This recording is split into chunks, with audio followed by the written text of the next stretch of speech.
Yes, magandang araw muli sa inyo mga kabakyard. Kumusta kayo?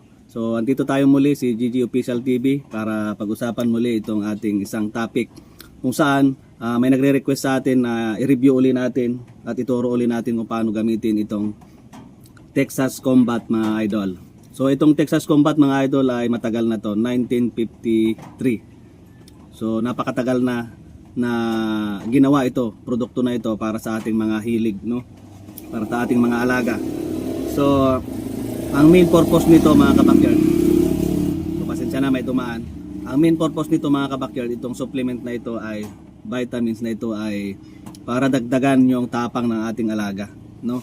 So kadalasan mga backyard dyan, may mga bata o yung mga nagsisimula pa lang, gusto nila tumapang na agad yung alaga nila. So kadalasan ganun lalo dyan sa mga probinsya, kasi ang mga manok dyan ilan-ilan lang, tapos ang nangyayari pumupunta sa kapitbahay, pinagbibitaw mga kabakyard. So gusto nila mas maagang tumapang. So may mga itinuro din naman tayong mga strategy para mas maagang tumapang yung mga stag nyo. Yung katulad ng pag-develop ng kanilang testosterone at pag-develop ng kanilang mental condition, na yung minsan nilalagay natin sa sangkulungan na mainahin, no? Diyan kasi makikita na yung inahin natin ay yung tandang natin mga kabakyard is tumataas yung kumpiyansa sa sarili. Kaya pag may mga ibang tandang na lumapit sa inahin, medyo nagiging aggressive siya mga kabakyard.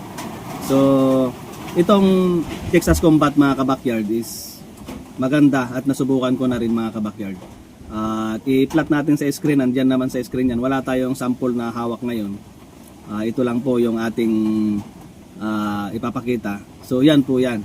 Mura lang naman po yan mga kabakyard dyan sa Shopee. So nandyan po sa baba ng link yung pinagbibilhan ko mismo, para maiwasan nyo na rin yung mapeke. Kasi minsan nag-aalangan tayo kasi marami tayong binibili sa online na minsan nagkakamali sila ng bigay.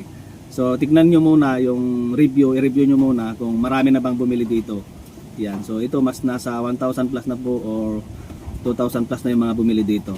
So ang paano to gamitin mga kabakyard, tuturo ko sa inyo paano gamitin. Sa loob ng isang linggo mga kabakyard, araw-araw mo itong ibigay. Nasa sayo kung after meal sa umaga o after meal sa hapon, nasa sayo yon mga kabakyard. Ganun.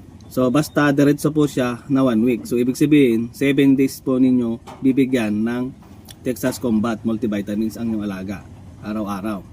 So siguro mas maganda kung nagbibigay kayo ng ganitong klaseng food supplement o vitamins, kailangan maganda yung panahon at hindi masyadong tag-ulan.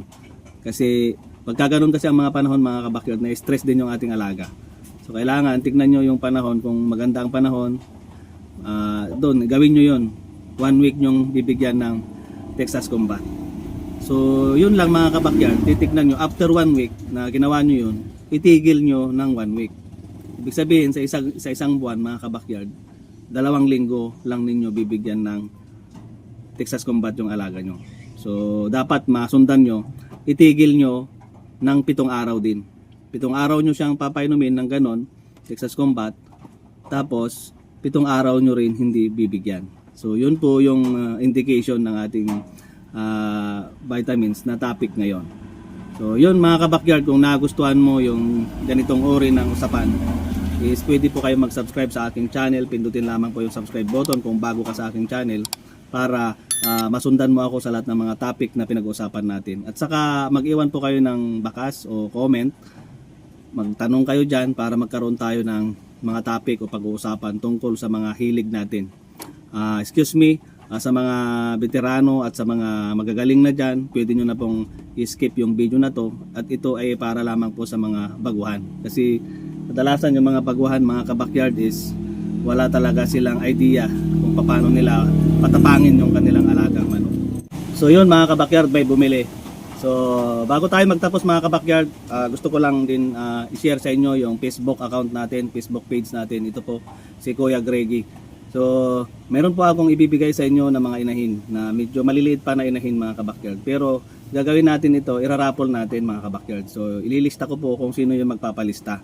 So, ang gagawin nyo po mga kabakyard, pumunta po kayo dito sa Facebook page ko at i-follow nyo po ako dyan.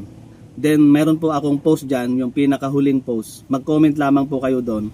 At ang i-comment nyo lang doon ay palista Kuya Greggy. So alam ko na po yon. So dito po natin gaganapin yung raffle natin. Pag nakaipon po tayo ng kahit 50 na participant, no? 50 na tao. Ano? So paano nyo makukuha yung napapanalunan yung hinahin, mga kabakyard? Kung malapit lang kayo dito sa Isabela, sa Santiago City po ako pumupunta. No? Pwede nyo pong pick upin doon. Pwede po tayo magkita doon. Ngayon, pagka hindi nyo talaga kayang kunin at malayo po kayo, ibibigay po natin na cash yung mapapanalunan nyo. So, inuulit ko, i-follow nyo ako dito sa aking Facebook page. Then, mag-comment kayo kahit saan po dyan na post ko. May mga reels post ako dyan. Mag-comment po kayo doon. Ang ilalagay nyo lamang po sa comment nyo ay palista Kuya Greggy. Matik na yun, alam ko na yun, na followers kita o subscribers kita dito kay GG Official TV. Ayan. So para naman mayroon po tayong matulungan doon sa mga newbie na nanonood sa atin. Kung sakali marami dyan sa parte ng Isabela, maganda sana. Pwede rin dito sa parte ng Aurora. Magkita lang tayo sa Dinadyawan, mga kabakyard.